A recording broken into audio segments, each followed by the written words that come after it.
मैं जब भी मेरे को जब भी कोई भी चीज मांगूंगी आप मेरे को वो चीज दोगे, ठीक है।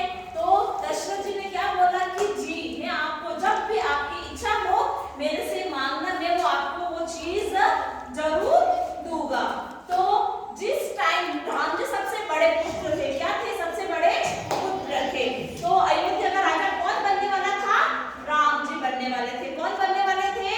राजा राम जी, जो कि उनका अयोध्या का राजा बनने वाले थे।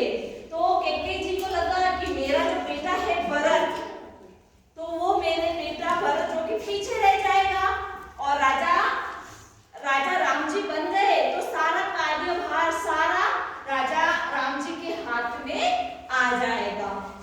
तो उस टाइम कैकेयी ने इस चीज का फायदा उठाकर उनका जो एक विश थी जो कि दशरथ जी से मांगनी थी, उस टाइम उन्होंने बोला कि राजा राम को आप 14 साल के लिए वनवास भेजो। किसने बोला?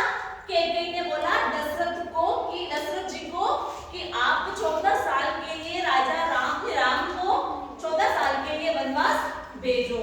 तो माँ